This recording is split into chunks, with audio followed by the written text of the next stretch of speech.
Le 17 juillet 1999, vers 17h30, la famille Delcourt quitte le lac de Maine à Angers après un pique-nique banal.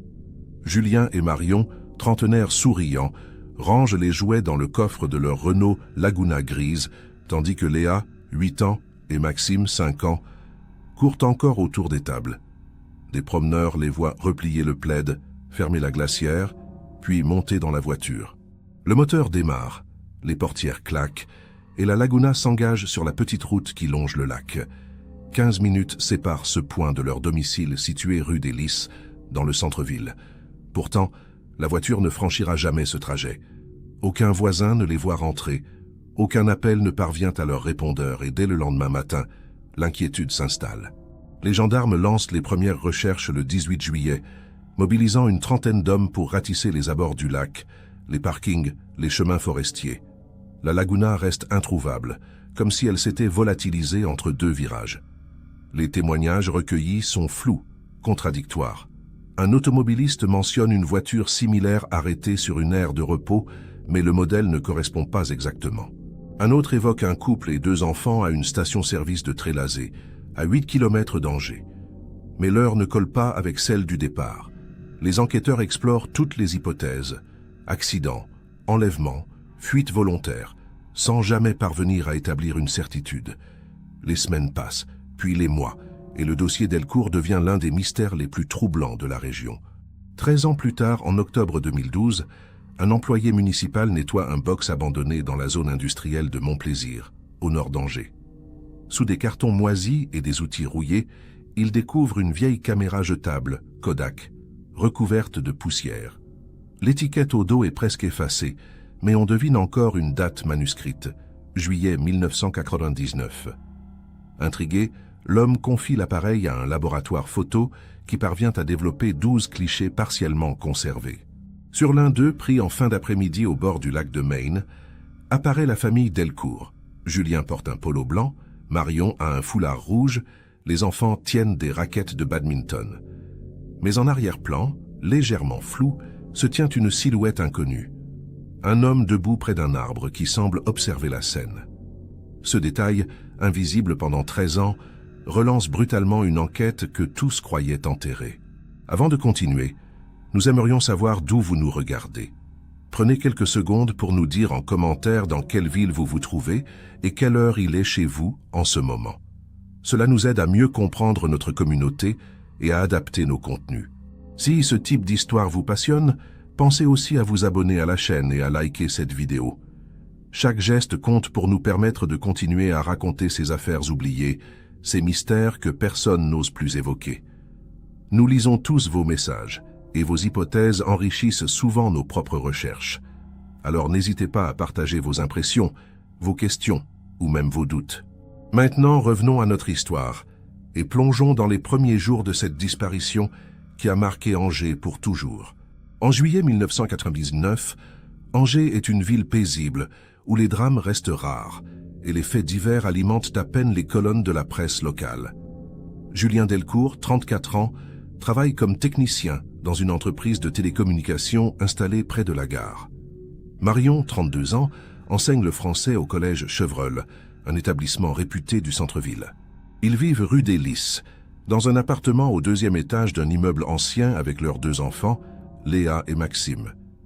Les voisins les décrivent comme discrets, polis, jamais impliqués dans le moindre conflit. Leur quotidien semble banal, sans histoire, sans ennemis connus.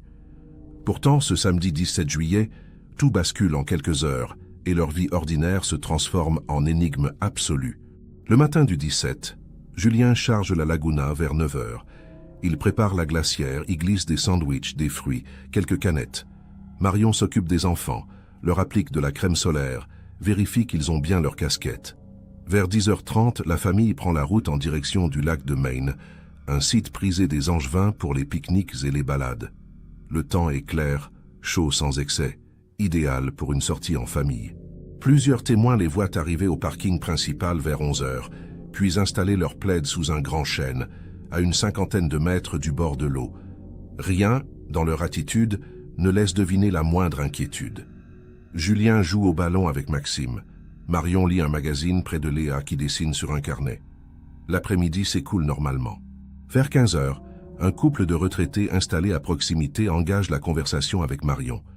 Ils discutent de la chaleur, des embouteillages, de la rentrée scolaire qui approche. Marion se montre souriante, détendue. Elle évoque son envie de partir en vacances en Bretagne début août. Julien, lui, discute brièvement avec un pêcheur venu s'installer au bord de l'eau. Tout semble normal, ordinaire, presque ennuyeux dans sa banalité. Personne ne remarque de tension, de dispute, de présence suspecte. Pourtant, quelques heures plus tard, cette journée parfaite deviendra le point de départ d'un mystère que personne ne parviendra à résoudre pendant 13 ans. Les Delcourt ignorent alors qu'ils vivent leurs dernières heures de vie ordinaire et que chaque geste, chaque sourire, chaque mot échangé seront bientôt passés au crible par des enquêteurs désespérés. Vers 17 heures, Julien commence à ranger les affaires. Il plie le plaid, ramasse les jouets, ferme la glacière. Marion aide Léa à enfiler son gilet. Maxime court encore un peu autour de l'arbre avant de monter dans la voiture. Plusieurs témoins voient la Laguna quitter le parking vers 17h30, rouler lentement sur la petite route qui contourne le lac, puis disparaître au premier virage. C'est la dernière fois que quelqu'un voit la famille Delcourt en vie. À partir de ce moment, plus aucune trace, plus aucun signe, plus aucun appel. Le trajet jusqu'à la rue des Lys ne devrait prendre qu'un quart d'heure, 20 minutes tout au plus en cas d'embouteillage. Mais la Laguna ne rentre jamais. Et personne, pendant 13 ans, ne saura ce qui s'est passé entre ce parking et ce domicile distant de seulement quelques kilomètres. Le lendemain matin, dimanche 18 juillet, le frère de Julien tente de joindre la famille par téléphone. Pas de réponse. Il insiste, rappelle plusieurs fois, puis décide de se rendre rue des Lys vers midi. La porte de l'appartement est fermée à clé, aucun bruit ne filtre de l'intérieur. Il alerte alors la gendarmerie qui dépêche une patrouille sur place. Les gendarmes constatent que le courrier s'accumule dans la boîte aux lettres, que personne n'a dormi dans les lits, que la voiture n'est pas garée sur la place habituelle. L'inquiétude monte rapidement. Les premières recherches sont lancées dans l'heure, mobilisant d'abord une dizaine d'hommes, puis une trentaine dès le lundi matin. On ratisse les abords du lac, les forêts voisines, les parkings isolés. On interroge les voisins, les collègues, les amis proches. Personne n'a vu ni entendu quoi que ce soit d'inhabituel. Et la Renault Laguna reste introuvable, comme avalée par le bitume. Les premiers jours de l'enquête se concentrent sur l'hypothèse d'un accident de la route. Les gendarmes explorent tous les chemins secondaires entre le lac de Maine et le centre-ville d'Angers, scrutent les fossés, les talus, les zones boisées susceptibles de dissimuler une voiture.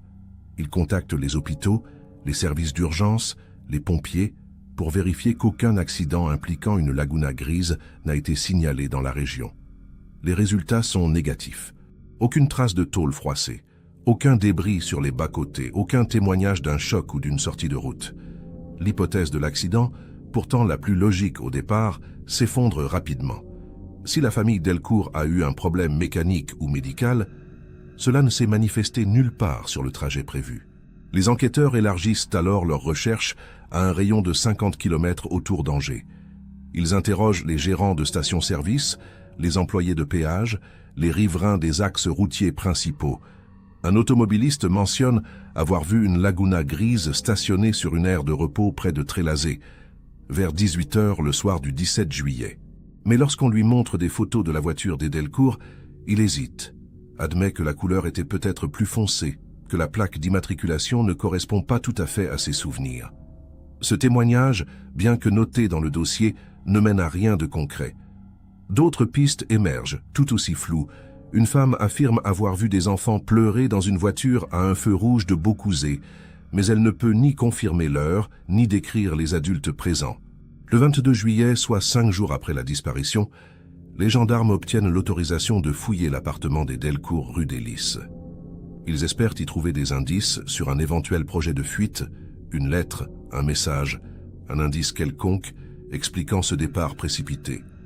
Mais l'appartement ne révèle rien d'anormal. Les vêtements sont rangés dans les armoires.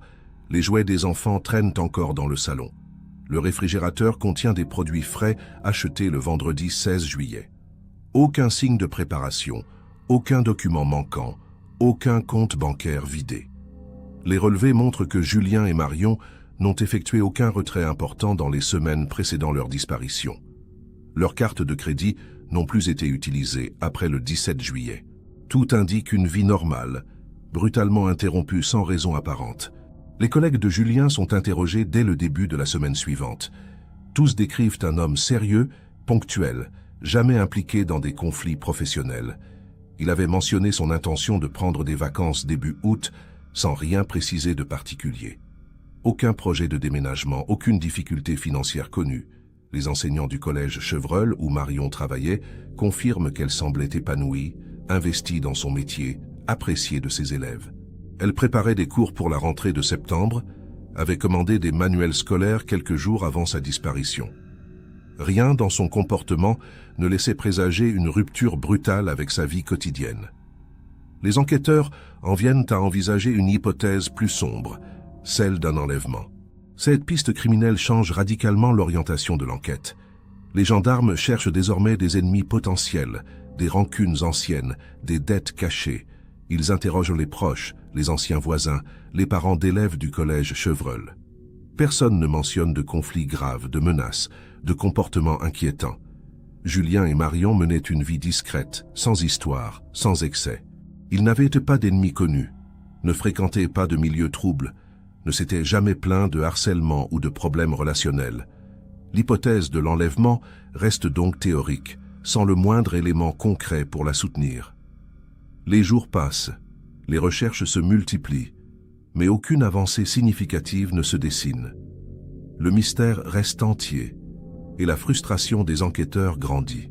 Le 2 août 1999, soit 16 jours après la disparition, un plongeur de la gendarmerie explore le lac de Maine. L'idée est de vérifier qu'aucune voiture n'a plongé dans l'eau sans que personne ne s'en aperçoive.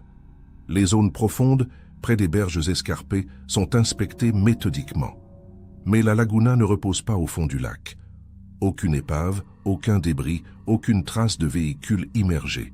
Cette hypothèse, pourtant envisagée sérieusement, est écartée après 3 jours de recherches intensives. Les familles des Delcourt, de leur côté, commencent à perdre espoir. Le frère de Julien organise des battues de volontaires dans les forêts environnantes, distribue des tracts dans les commerces d'Angers, contacte les médias locaux pour maintenir l'affaire sous les projecteurs. Mais les semaines passent, et l'intérêt du public faiblit progressivement. En septembre 1989, l'enquête connaît un bref regain d'activité lorsque des ossements humains sont découverts dans une carrière abandonnée près de Saumur, à une 50aine de kilomètres d'Angers. Les analyses montrent rapidement qu'il s'agit de restes datant de plusieurs décennies, sans aucun lien avec les Delcourt. Cette fausse piste, largement relayée par la presse locale, sème le trouble et ravive les espoirs avant de les anéantir à nouveau. Les gendarmes continuent de recevoir des témoignages sporadiques. Une femme affirme avoir vu Julien dans un supermarché de Cholet. Un homme prétend avoir croisé Marion dans une gare parisienne, mais aucun de ces signalements ne résiste à la vérification.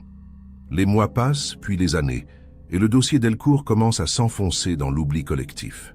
En 2001, l'affaire est classée sans suite, faute d'éléments nouveaux.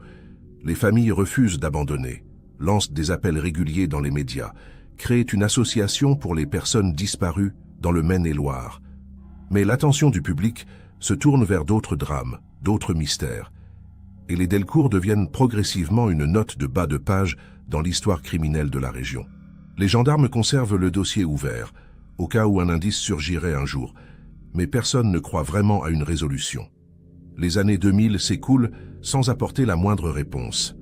En 2005, le frère de Julien fait publier un appel à témoins dans Ouest France, accompagné de photos récentes de la laguna et des visages de la famille. Quelques appels parviennent, mais aucun ne mène à une piste sérieuse. En 2008, un nouveau chef de brigade reprend le dossier à Angers. Il réinterroge certains témoins, revisite les rapports d'origine, consulte les archives photographiques. Il espère déceler un détail négligé, une contradiction oubliée, une piste inexploitée. Mais ces efforts ne produisent aucun résultat tangible. La Renault Laguna reste introuvable, les Delcourt demeurent volatilisés, et le mystère persiste, intact, comme si cette famille avait été effacée du réel en l'espace de quelques minutes. Les gendarmes envisagent toutes les théories possibles: fuite volontaire, crime organisé, accident non signalé, enlèvement ciblé, sans jamais parvenir à privilégier l'une plutôt que l'autre. l'affaire semble condamnée à rester éternellement non résolue, un trou noir dans la mémoire collective d'Angers. En 2010, 11 ans après la disparition, les médias nationaux s'intéressent brièvement à l'affaire lors d'une émission consacrée au mystère criminel français. Le reportage présente les faits, interroge le frère de Julien, montre des images du lac de Maine et de la rue des Lys. Pendant quelques jours, les lignes téléphoniques de la gendarmerie sont saturées d'appels, mais aucun témoignage ne permet de faire avancer l'enquête. Les théories conspirationnistes fleurissent sur Internet. Certains évoquent une secte, d'autres un réseau criminel international, d'autres encore un enlèvement extraterrestre. Ces spéculations, parfois délirantes, ne font qu'obscurcir davantage une affaire déjà incompréhensible. Les enquêteurs continuent de recevoir des pistes farfelues, des dénonciations anonymes, des aveux fantaisistes, mais rien de sérieux ne ressort de ce flot d'informations parasites. En 2011, 12 ans après les faits, le dossier Delcourt retombe dans le silence.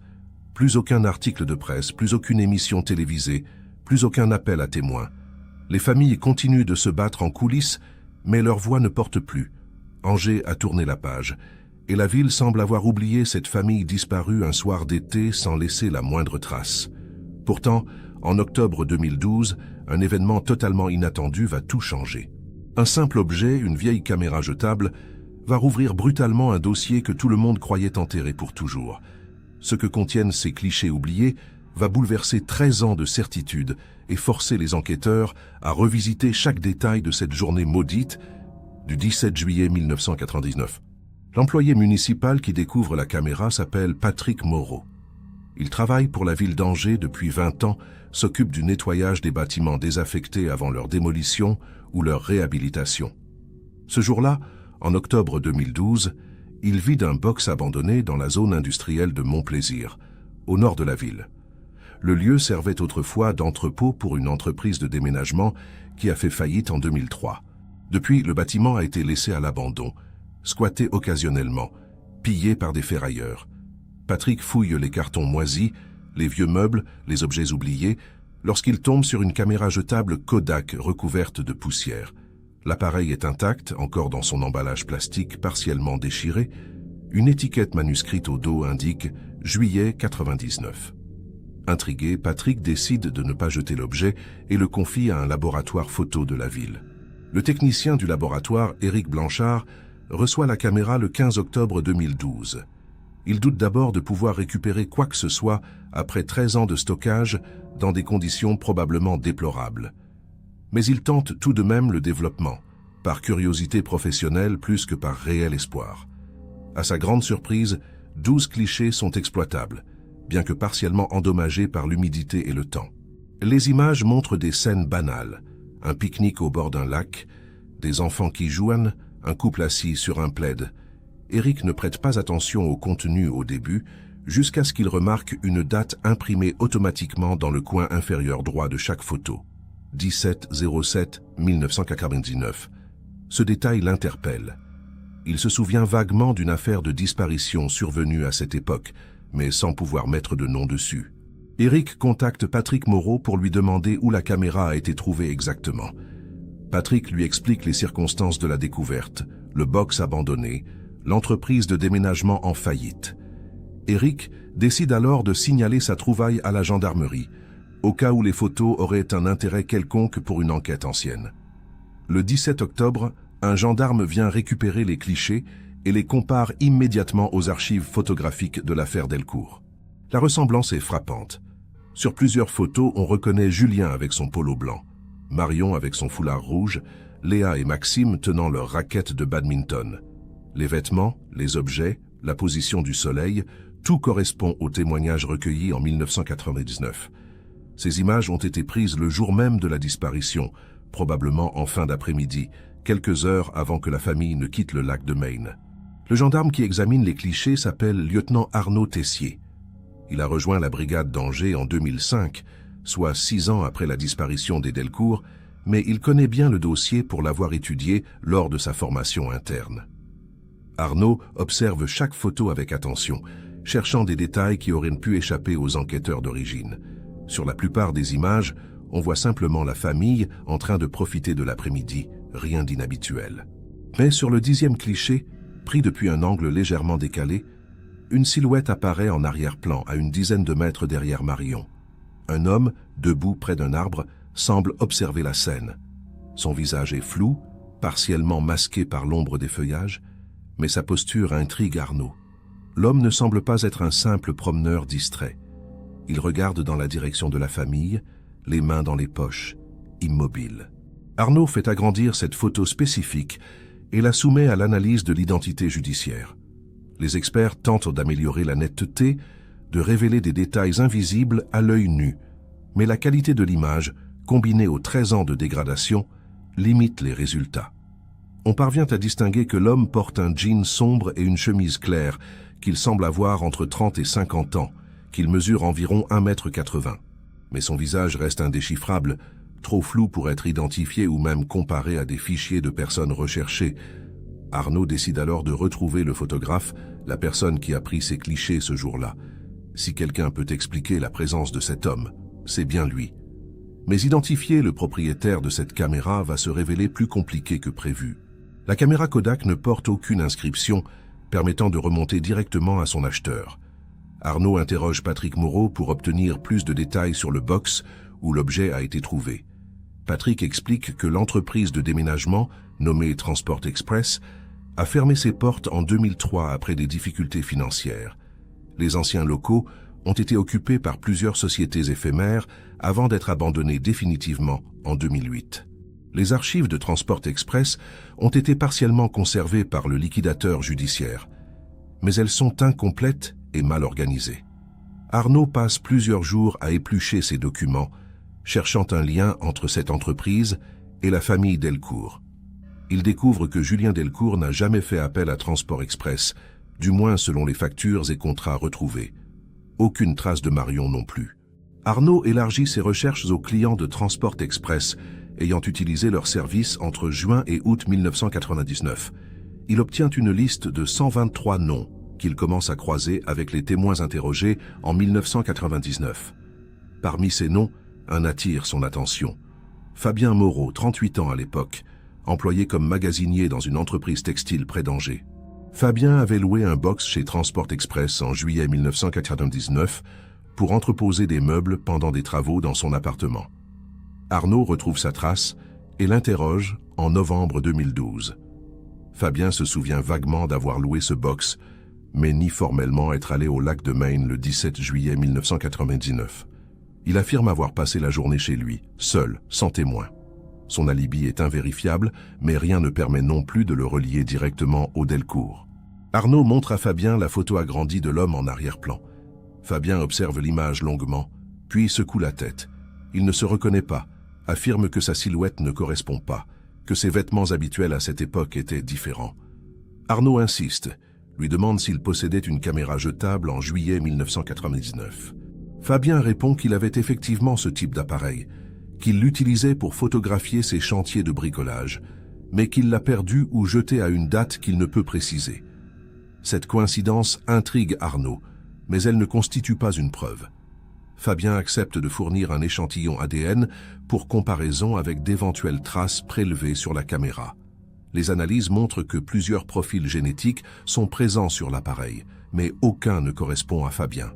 L'un des profils reste non identifié, ne figure dans aucun fichier national. En décembre 2012, Arnaud décide de publier la photo de l'homme en arrière-plan dans la presse locale, accompagné d'un appel à témoins. L'article paraît dans le Courrier de l'Ouest le 8 décembre, sous le titre « Affaire Delcourt ». Une photo relance l'enquête 13 ans après. Le texte explique la découverte de la caméra, la présence de cet inconnu sur les clichés et demande à toute personne pouvant identifier cet homme de se manifester. Les réactions sont immédiates.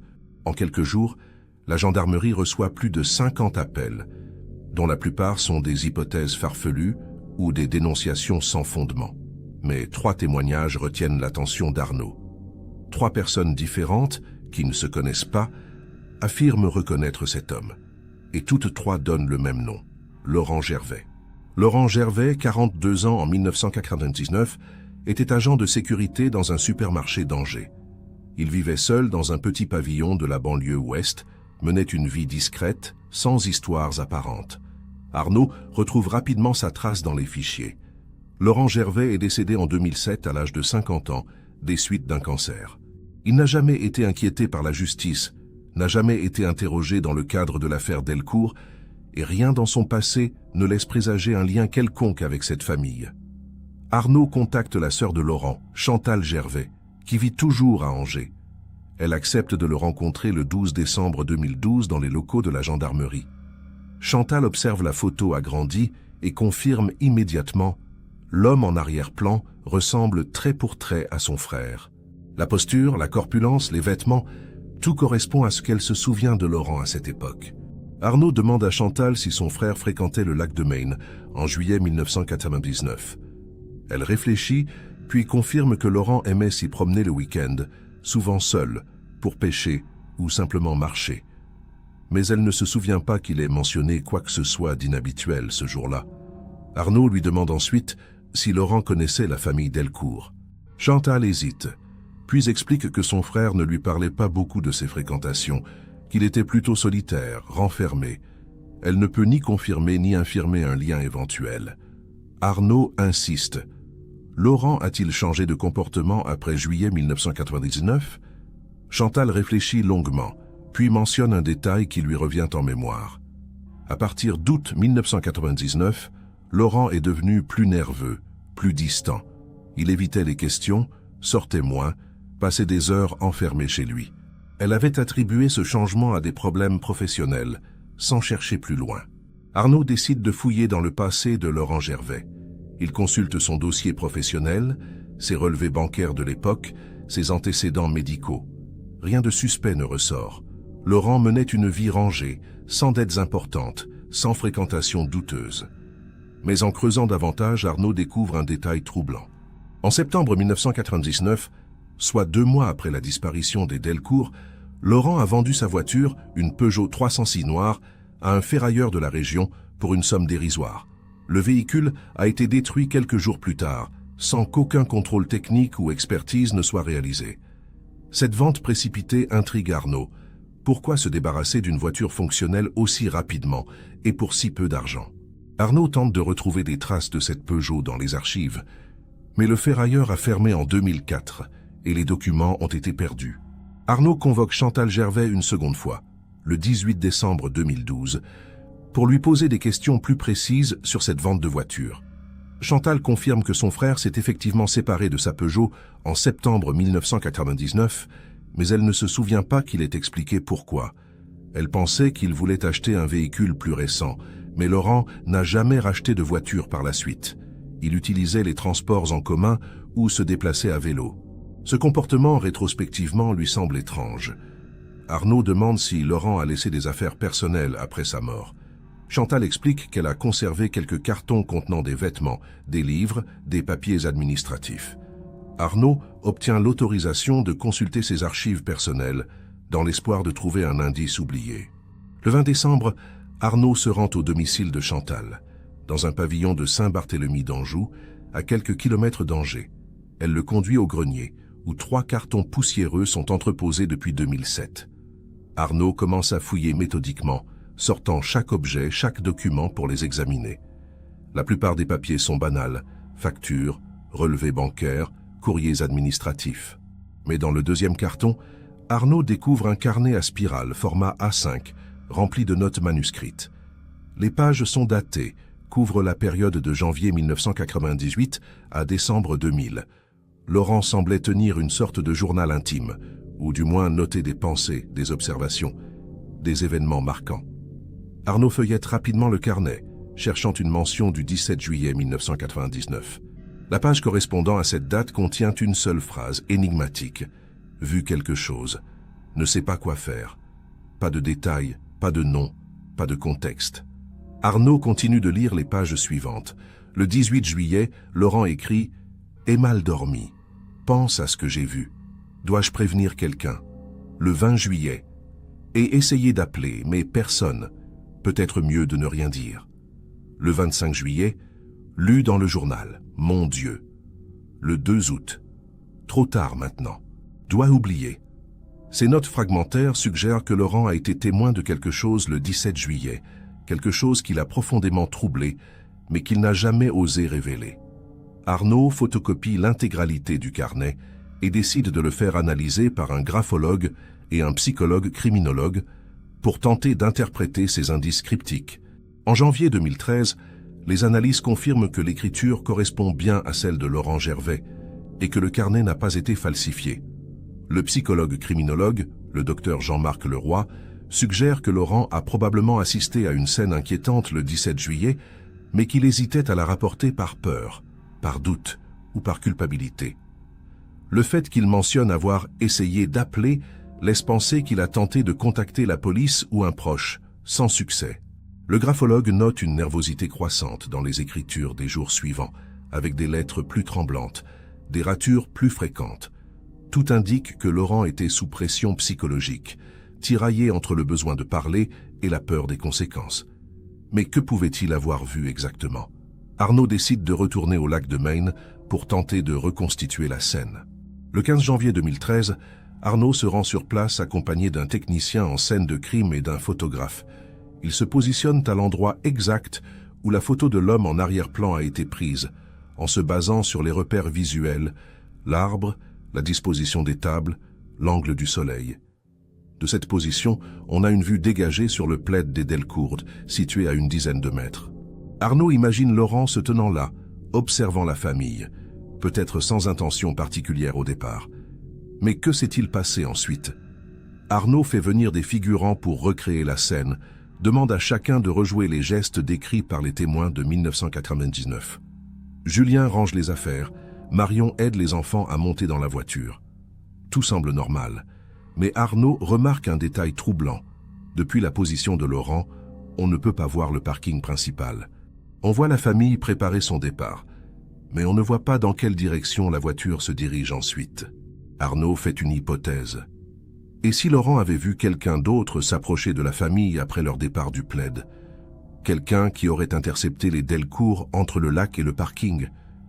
Cette théorie expliquerait pourquoi Laurent était troublé, pourquoi il hésitait à parler, et pourquoi aucun témoin du parking n'a signalé quoi que ce soit d'anormal.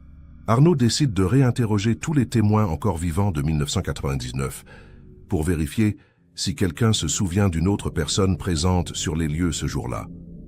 Sur les 17 témoins d'origine, 12 acceptent de répondre à ces questions. La plupart ne se souviennent plus de détails précis après 13 ans, mais l'un d'eux, un ancien pêcheur nommé Gérard Lemoine, mentionne un détail oublié. Il avait vu un homme en chemise claire discuter brièvement avec Julien Delcourt, vers 17h15, près des tables de pique-nique. Gérard décrit cet homme comme âgé d'une quarantaine d'années, cheveux bruns, corpulence moyenne. Il ne se souvient pas de la teneur de la conversation, mais elle semblait cordiale, sans tension apparente. Julien avait souri, serré la main de l'homme, puis était retourné vers sa famille. Gérard n'avait pas prêté attention à cet échange sur le moment, le jugeant banal. Mais aujourd'hui, avec le recul, il se demande si cet homme n'était pas justement Laurent Gervais. Arnaud lui montre la photo agrandie. Gérard hésite puis admet que la silhouette pourrait correspondre, mais il ne peut pas l'affirmer avec certitude. Arnaud note ce témoignage et décide de croiser cette information avec les éléments du carnet de Laurent. Si Laurent a effectivement parlé à Julien, que lui a-t-il dit? Et pourquoi cette conversation l'a-t-elle troublé au point de la consigner dans son journal? Arnaud tente de reconstituer la chronologie des événements. Vers 17h15, Laurent s'approche de Julien et engage la conversation. Peut-être le connaissait-il déjà, peut-être était-ce une rencontre fortuite. Ils discutent brièvement, puis se séparent. Julien retourne vers sa famille, commence à ranger les affaires. Laurent, lui, reste à distance, observe la scène depuis son arbre. Quelqu'un prend une photo à ce moment-là. Peut-être un autre promeneur, peut-être un ami de la famille, et Laurent apparaît en arrière-plan. Puis la famille monte dans la laguna et quitte le parking vers 17h30. Laurent les voit partir. Mais que se passe-t-il ensuite? Arnaud imagine plusieurs scénarios. Peut-être Laurent a-t-il vu une autre personne suivre la laguna ou monter dans un véhicule suspect. Peut-être a-t-il entendu des éclats de voix, des cris, quelque chose d'inhabituel. Ou peut-être a-t-il simplement ressenti un malaise inexplicable, une intuition qu'il n'a pas su interpréter sur le moment. En février 2013, Arnaud décide de consulter les archives de la gendarmerie concernant les appels téléphoniques reçus dans les jours suivant la disparition.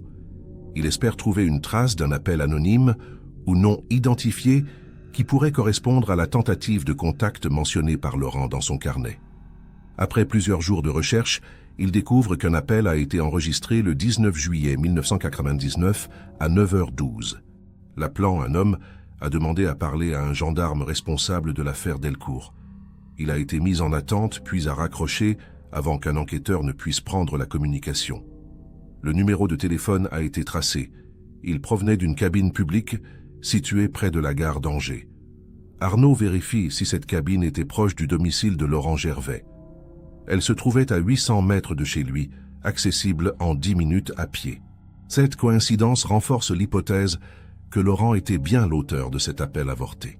Arnaud tente de comprendre pourquoi Laurent a raccroché. Peut-être avait-il peur d'être impliqué, ou craignait-il des représailles.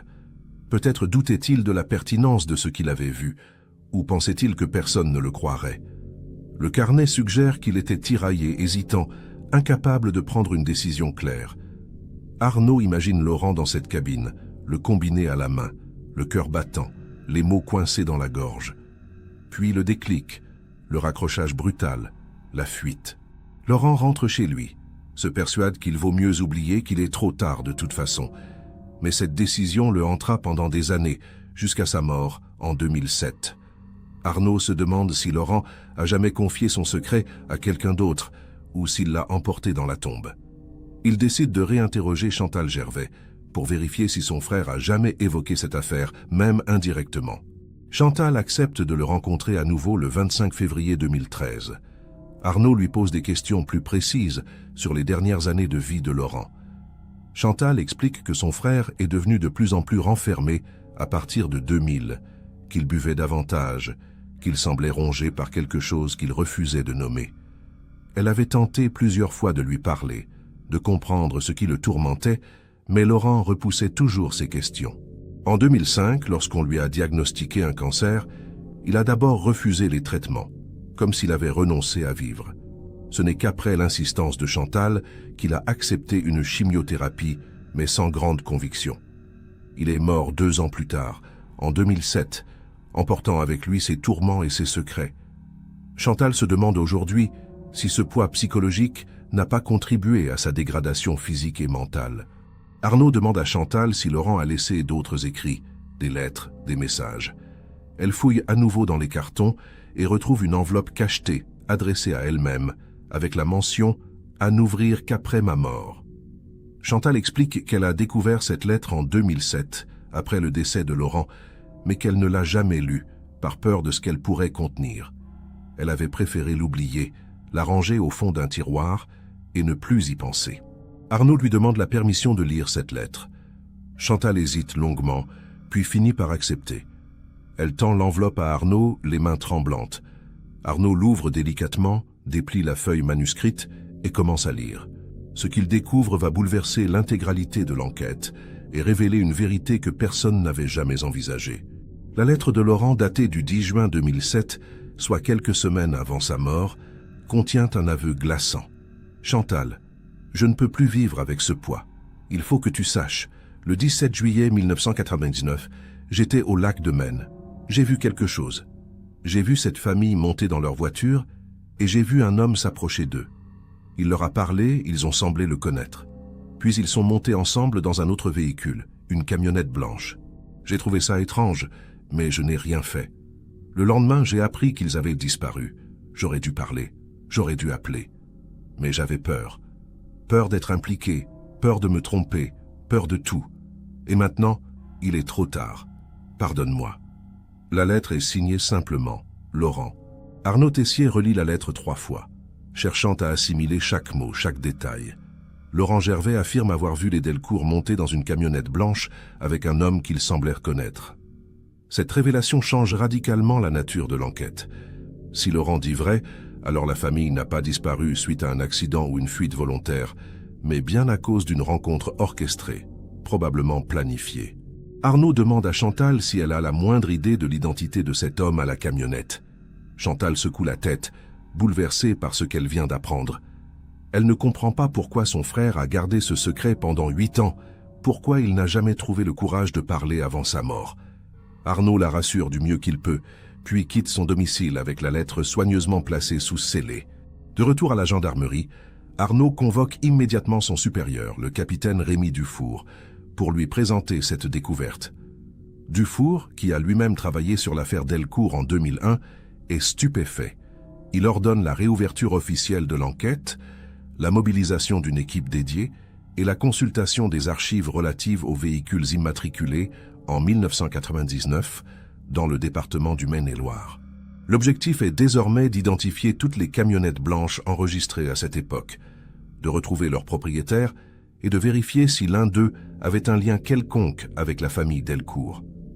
Le 28 février 2013, l'équipe commence à éplucher les fichiers de la préfecture. Plus de 450 camionnettes blanches étaient immatriculées dans le département en juillet 1999. Le travail s'annonce titanesque. Les enquêteurs établissent une liste prioritaire en croisant plusieurs critères. Proximité géographique, avec Angers, profession du propriétaire, antécédents judiciaires éventuels et liens connus avec les Delcourt. 43 véhicules ressortent comme potentiellement pertinents. Arnaud et son équipe commencent à interroger les propriétaires encore vivants et joignables. Beaucoup ont revendu leurs camionnettes depuis, certains sont décédés, d'autres ont déménagé hors du département. Chaque entretien prend du temps, exige des vérifications croisées, des consultations d'archives. Les semaines passent sans qu'aucune piste solide n'émerge. Certains propriétaires se souviennent vaguement de leur déplacement en juillet 1999, d'autres nient catégoriquement avoir été au lac de Maine ce jour-là. Aucun ne reconnaît les Delcourt et aucun n'évoque de circonstances suspectes. En mars 2013, Arnaud décide de changer d'approche. Plutôt que de chercher le propriétaire de la camionnette, il se concentre sur l'homme lui-même. Si les Delcourt semblèrent le connaître, cet homme faisait probablement partie de leur cercle social ou professionnel. Arnaud reprend les listes de témoins interrogés en 1999, collègues de Julien, parents d'élèves de Marion, voisins, amis proches, et vérifie lesquels possédaient une camionnette blanche ou avaient accès à ce type de véhicule. Un nom attire son attention. Didier Arnaud, 42 ans en 1999, collègue de Julien dans l'entreprise de télécommunications. Didier était technicien itinérant, utilisait régulièrement une camionnette de service pour ses déplacements professionnels. Arnaud consulte les archives de l'entreprise et découvre que Didier conduisait effectivement une Renault Trafic blanche en juillet 1999. Arnaud vérifie si Didier Arnaud a été interrogé lors de l'enquête initiale. Il trouve une brève déposition datée du 22 juillet 1999, dans laquelle Didier affirme ne pas avoir vu Julien le week-end de la disparition et ne pas connaître ses projets personnels. L'interrogatoire avait été rapide, sans approfondissement particulier. Didier n'avait jamais été considéré comme suspect, simplement comme un témoin parmi d'autres. Arnaud décide de le réinterroger, cette fois avec une approche plus méthodique. Il retrouve sa trace à Nantes, où Didier vit désormais depuis 2005. Le 15 mars 2013, Arnaud se rend à son domicile, accompagné d'un collègue. Didier accepte de répondre à leurs questions, mais semble immédiatement nerveux, mal à l'aise. Il demande pourquoi on le contacte à nouveau après tant d'années. Arnaud explique simplement que l'enquête a été relancée suite à de nouveaux éléments. Arnaud commence par des questions générales. Didier se souvient-il de Julien Delcourt? Oui, bien sûr, ils travaillaient ensemble, s'entendaient bien, déjeunaient parfois ensemble à la cantine. Se souvient-il du week-end du 17 juillet 1999? Didier hésite, puis affirme qu'il était chez lui ce jour-là, qu'il ne se rappelle rien de particulier. Arnaud demande s'il utilisait sa camionnette de service le week-end. Didier explique que oui, occasionnellement, pour des déplacements personnels, avec l'autorisation de son employeur. Arnaud lui montre alors une photo de la camionnette Renault Trafic blanche utilisée par l'entreprise à cette époque. Didier confirme qu'il s'agit bien du modèle qu'il conduisait. Arnaud observe ses réactions attentivement. Didier transpire légèrement, évite le contact visuel, tripote nerveusement ses mains. Tous les signes classiques d'un inconfort psychologique. Arnaud décide de passer à une question plus directe. Didier est-il allé au lac de Maine le 17 juillet 1999? Didier marque un temps d'arrêt, puis nie catégoriquement. Il affirme ne pas fréquenter ce lieu, préférer d'autres sites pour ses balades. Arnaud insiste. Des témoins affirment avoir vu une camionnette blanche à proximité du lac ce jour-là. Didier hausse les épaules, répond qu'il y avait probablement des dizaines de camionnettes blanches dans la région. Arnaud change de tactique et lui demande s'il connaissait bien Julien en dehors du travail. Didier explique qu'ils n'étaient pas amis proches, mais qu'ils se voyaient parfois pour des événements d'entreprise, des pots de départ, ce genre de choses. Arnaud lui demande s'il connaissait Marion et les enfants. Didier répond qu'il les avait croisés 1 ou 2 fois lors de fêtes organisées par l'entreprise, mais qu'il ne les connaissait pas vraiment. Arnaud sent que Didier dissimule quelque chose, mais il manque encore d'éléments concrets pour le confronter directement. Il décide de clôturer l'entretien en demandant à Didier de fournir un échantillon ADN pour comparaison avec les profils non identifiés retrouvés sur la caméra. Didier accepte sans protester, ce qui surprend Arnaud. Soit Didier est innocent et coopère naturellement, soit il sait que son ADN ne figure pas sur cet objet et ne craint rien. Les prélèvements sont effectués le jour même et envoyés au laboratoire. Arnaud repart à Angers en se demandant s'il tient enfin une piste sérieuse ou s'il s'égare à nouveau dans une impasse. Les résultats ADN arrivent 10 jours plus tard. Aucun des profils prélevés sur la caméra ne correspond à Didier Arnaud. Cette absence de correspondance ne l'innocente pas pour autant, mais elle complique l'établissement d'un lien direct avec les Delcourt ce jour-là. En avril 2013, Arnaud décide de creuser davantage le passé de Didier Arnaud. Il consulte ses relevés bancaires de l'époque, ses factures téléphoniques, ses déplacements professionnels. Les relevés montrent que Didier a effectué plusieurs retraits d'espèces importants en août et septembre 1999, totalisant près de 10 000 francs, soit environ 1 500 €. Ces retraits ne correspondent à aucune dépense tracée, pas de facture de voyage, pas d'achat important, rien. Arnaud interroge les anciens collègues de Didier pour savoir s'il traversait des difficultés financières à cette époque. Plusieurs mentionnent que Didier semblait effectivement tendu, préoccupé, mais personne ne sait pourquoi. L'un d'eux, Alain Mercier, ancien chef d'équipe, se souvient que Didier avait demandé une avance sur salaire en septembre 1999, ce qui était inhabituel pour lui.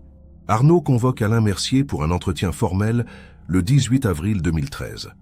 Alain confirme que Didier avait sollicité cette avance, environ 5 000 francs, en expliquant qu'il devait régler une dette urgente.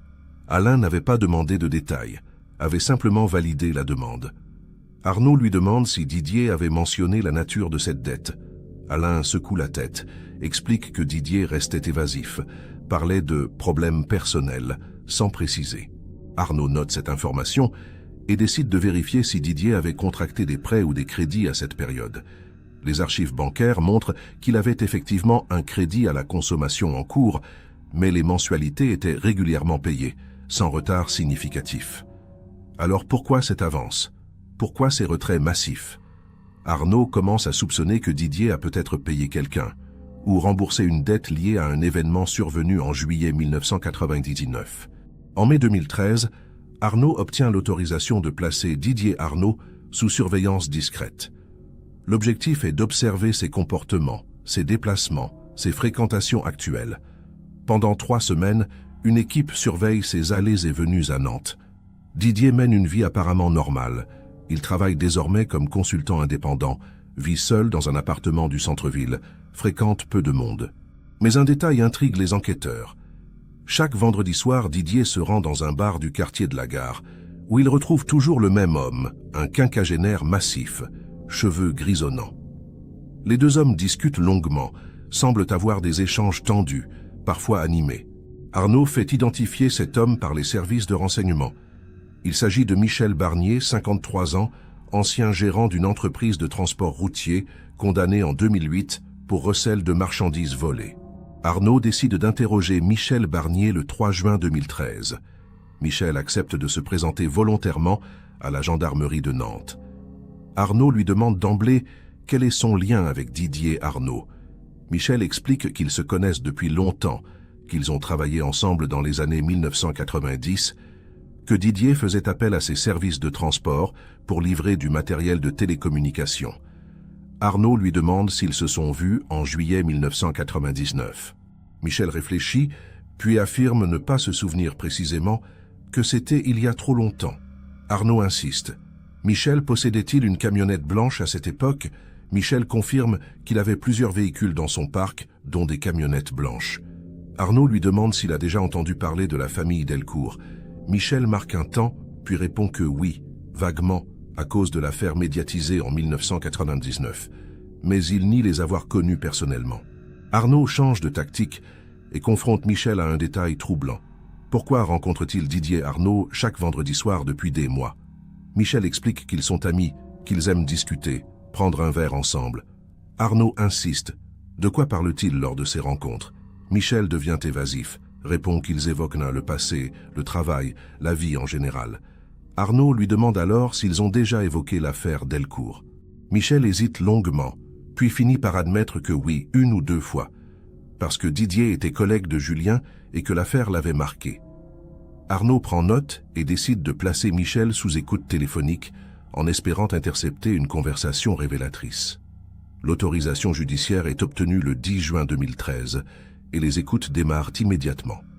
Pendant 2 semaines, les enquêteurs enregistrent toutes les communications de Michel et de Didier sans résultat probant. Les conversations portent sur des sujets anodins, sans référence directe à l'affaire. Mais le 25 juin 2013, une conversation attire l'attention d'Arnaud. Didier appelle Michel vers 22 h et lui dit simplement « Ils sont venus me voir à nouveau. Ils posent trop de questions. Il faut qu'on parle. » Michel répond « Pas au téléphone. On se voit demain, même endroit. » La conversation s'arrête là. Arnaud décide de faire surveiller leur rendez-vous du lendemain. Le 26 juin, Didier et Michel se retrouvent comme d'habitude dans le bar près de la gare. Mais cette fois, au lieu de rester à l'intérieur, ils sortent rapidement et marchent jusqu'à un parking souterrain désert. Les enquêteurs, cachés à distance, parviennent à capter quelques bribes de leur échange grâce à un micro directionnel. Michel dit « Tu aurais dû te taire dès le début. Maintenant, c'est trop tard. » Didier répond « Je ne peux plus vivre avec ça. Il faut que je leur dise. » Michel s'énerve. « Tu es fou? Tu vas nous envoyer tous les deux en prison. » Cette conversation confirme les soupçons d'Arnaud. Didier et Michel sont impliqués dans la disparition des Delcourt et Didier semble rongé par la culpabilité. Arnaud décide de les interpeller simultanément le lendemain matin avant qu'ils ne puissent coordonner leur version ou détruire des preuves. Le 27 juin 2013 à 6 h, 2 équipes de gendarmes se présentent au domicile de Didier et Michel. Les 2 hommes sont placés en garde à vue et conduits dans des locaux séparés pour éviter toute communication. Arnaud interroge Didier en premier, à partir de 9 h. Il lui présente directement les enregistrements des conversations téléphoniques et de la rencontre dans le parking. Didier, blêmi, reste silencieux pendant plusieurs minutes, puis finit par craquer. Il demande un avocat, mais avant l'arrivée de ce dernier, il lâche une phrase glaçante. « Je n'ai jamais voulu que ça se termine comme ça. » L'avocat de Didier Arnaud, maître Sylvie Renaud, arrive vers 11 h. Elle demande une suspension de l'interrogatoire pour s'entretenir avec son client. Arnaud accepte et quitte la salle, laissant Didier seul avec son conseil. Pendant ce temps, il se rend dans le local où Michel Barnier est retenu. Michel refuse de parler sans avocat, reste mutique, les bras croisés, le regard fermé. Arnaud décide de ne pas insister pour le moment et retourne auprès de Didier 1 heure plus tard. Maître Renaud informe Arnaud que son client souhaite faire une déposition complète, à condition qu'on lui accorde une certaine clémence en échange de sa coopération. Arnaud explique qu'il n'a pas le pouvoir de négocier directement, mais qu'une coopération sincère sera prise en compte par le juge. Didier accepte ces termes et commence à raconter ce qui s'est réellement passé le 17 juillet 1999. Didier explique qu'il connaissait Julien Delcourt depuis plusieurs années, qu'ils travaillaient ensemble et entretenaient une relation cordiale. En juillet 1999, Didier traversait des difficultés financières importantes. Il avait contracté plusieurs crédits pour financer des investissements personnels qui s'étaient révélés désastreux et il devait de l'argent à Michel Barnier, son ancien associé, dans une affaire de revente de matériel informatique. Michel le pressait de rembourser rapidement, menaçant de révéler certaines magouilles fiscales qui auraient pu coûter son emploi à Didier. Désespéré, Didier avait imaginé un plan pour obtenir de l'argent rapidement, kidnapper la famille Delcourt et demander une rançon aux frères de Julien, qu'il savait être relativement aisé. Ce plan, selon lui, ne devait durer que quelques jours, le temps de récupérer la somme et de relâcher la famille saine et sauve. Le 17 juillet, Didier savait que Julien et sa famille se rendaient au lac de Maine car Julien en avait parlé au bureau quelques jours plus tôt. Didier s'y est rendu en fin d'après-midi avec la camionnette de service, accompagné de Michel Barnier, qu'il avait convaincu de participer en lui promettant une part de la rançon. Ils ont attendu que la famille se prépare à partir, puis Didier s'est approché de Julien en se présentant comme un collègue qui passait par hasard. Julien, surpris mais pas méfiant, l'a salué chaleureusement. Didier lui a alors raconté une histoire inventée. Il venait de livrer du matériel dans une ferme isolée non loin d'Angers et il avait découvert que la propriétaire, une vieille dame, avait fait un malaise. Il demandait à Julien de venir avec lui pour l'aider le temps que les pompiers arrivent. Julien, préoccupé, a accepté immédiatement. Didier a suggéré que toute la famille vienne pour ne pas perdre de temps et qu'ils suivent la camionnette jusqu'à la ferme.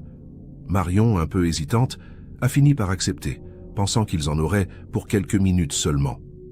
Les Delcourt sont montés dans leur Laguna et ont suivi la camionnette de Didier. Mais au lieu de se diriger vers une ferme, Didier a emprunté une route forestière isolée à une dizaine de kilomètres du lac. Arrivé dans une clairière déserte, Michel est descendu de la camionnette, armé d'un pistolet factice mais réaliste. Julien a immédiatement compris qu'il s'agissait d'un piège. Didier affirme que le plan initial était de les séquestrer dans un hangar abandonné appartenant à Michel, de demander une rançon, puis de les libérer. Mais tout a dérapé en quelques secondes. Julien a tenté de résister, de protéger sa famille, et Michel a paniqué. Il a frappé Julien avec la crosse du pistolet, le blessant gravement à la tête. Marion a hurlé, tentant de protéger ses enfants. Didier affirme qu'il a essayé de calmer la situation, mais Michel était hors de contrôle, terrifié par les conséquences de son geste. Dans la confusion, Michel a poussé brutalement Marion, qui est tombée violemment contre le pare-choc de la Laguna, se cognant la tête. Elle est restée inerte, inconsciente, peut-être pire. Les enfants pleuraient, terrifiés. Didier raconte qu'il a réalisé à ce moment-là que tout était allé trop loin, que personne ne croirait à un accident et que lui et Michel risquaient la prison à vie. Michel a alors pris une décision radicale. Il fallait faire disparaître toute trace de la famille et du véhicule. Didier affirme avoir refusé d'abord, mais Michel l'a menacé, lui rappelant qu'il était complice et qu'il n'avait plus le choix. Ensemble, ils ont chargé les corps de Julien et Marion dans la camionnette, forcé les enfants à monter également, puis ont conduit la Laguna jusqu'à un site isolé. Didier explique, la voix brisée, qu'ils ont tué Léa et Maxime dans la camionnette par étouffement, pour qu'ils ne puissent jamais témoigner. Il affirme que Michel s'en est chargé seul et qu'il n'a pas eu le courage de l'arrêter. Puis ils ont enterré les 4 corps dans une ancienne carrière abandonnée, à une trentaine de kilomètres d'Angers, dans une zone boisée rarement fréquentée. La Laguna, elle, a été démontée pièce par pièce dans un garage clandestin que Michel connaissait. Puis les pièces ont été revendues ou détruites. Didier affirme qu'il a vécu un cauchemar depuis ce jour, hanté par les visages des enfants, incapable de dormir, de vivre normalement. Il a payé Michel régulièrement pour garantir son silence, en puisant dans ses économies et en contractant de nouvelles dettes. Mais il savait que tôt ou tard, la vérité ressurgirait. Lorsque les gendarmes sont venus le réinterroger en mars 2013, il a compris que l'étau se resserrait et il n'a plus eu la force de continuer à mentir. Arnaud écoute ce récit horrifié, mais maintient une posture professionnelle. Il demande à Didier de préciser l'emplacement exact de la carrière où les corps ont été enterrés. Didier fournit des indications approximatives, mentionne une route départementale près de Beaufort-en-Vallée, une clairière accessible uniquement à pied, un tas de gravats qui servaient de repère. Arnaud transmet immédiatement ces informations à son équipe, qui organise une opération de fouille pour le lendemain. En parallèle, Michel Barnier est confronté aux aveux de Didier. Face à ces révélations, Michel finit par admettre sa participation, mais il accuse Didier d'avoir été l'instigateur du plan et de minimiser son propre rôle dans les meurtres. Les deux versions divergent sur plusieurs points, mais l'essentiel est confirmé. La famille Delcourt a bien été enlevée, tuée et enterrée dans une carrière abandonnée. Les fouilles commencent le 28 juin 2013 à l'aube. Une équipe de 20 gendarmes, accompagnée de chiens de recherche et d'experts en médecine légale, se rend sur le site indiqué par Didier. La zone est immense, couverte de végétation dense, parsemée de trous et de monticules de gravats. Les recherches s'annoncent longues et difficiles. Les chiens commencent à flairer le terrain, guidant les enquêteurs vers plusieurs zones suspectes. Après 4 heures de fouille, vers 11h30, l'un des chiens marque un arrêt près d'un talus recouvert de ronces. Les gendarmes dégagent la végétation et découvrent une zone où la terre semble avoir été remuée, bien que la nature ait repris ses droits depuis 13 ans. Ils commencent à creuser avec précaution à la pelle et à la main pour préserver d'éventuelles preuves. À 50 cm de profondeur, ils découvrent des fragments de tissus décomposés, puis des ossements humains. Les fouilles se poursuivent méthodiquement, révélant les restes de 4 corps enterrés côte à côte. Les experts en médecine légale effectuent les premiers examens sur place. Les ossements correspondent à 2 adultes et 2 enfants, conformément aux aveux de Didier. Les vêtements décomposés, bien que difficilement identifiables, présentent des similitudes avec ceux portés par les Delcourt le 17 juillet 1999. Des analyses ADN sont immédiatement ordonnées pour confirmer formellement l'identité des victimes.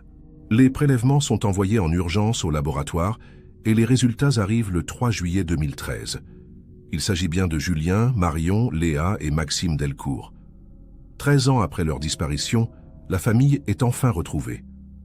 Mais cette découverte, loin d'apporter un soulagement, plonge les proches dans une douleur renouvelée.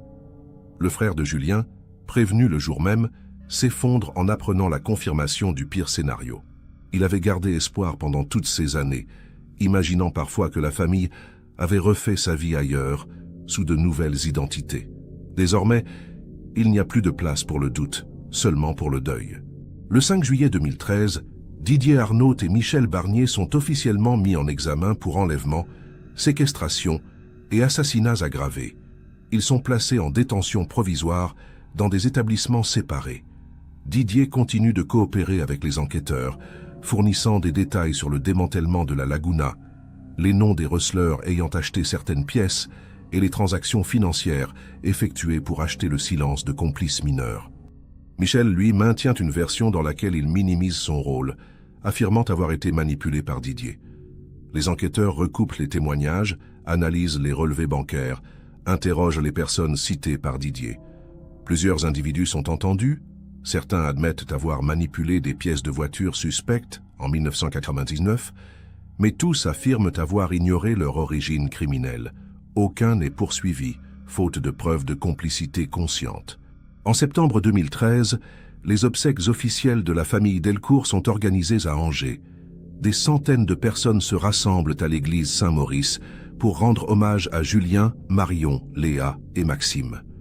Le frère de Julien prononce un discours poignant, remerciant les enquêteurs pour leur persévérance, évoquant la mémoire de sa famille disparue et appelant à une justice exemplaire pour les responsables. Les médias nationaux couvrent largement l'événement, rappelant les circonstances de la disparition, la découverte de la caméra jetable, les aveux de Didier et l'horreur de ce crime prémédité qui a viré au massacre. L'affaire Delcourt devient l'un des symboles des drames familiaux non résolus pendant des années, avant qu'un détail oublié ne change tout. La caméra jetable, cet objet banal qui aurait pu finir à la poubelle, a finalement permis de rouvrir une enquête que tout le monde croyait condamnée à l'oubli. Le procès de Didier Arnaud et Michel Barnier s'ouvre en mars 2015, soit presque 16 ans après les faits.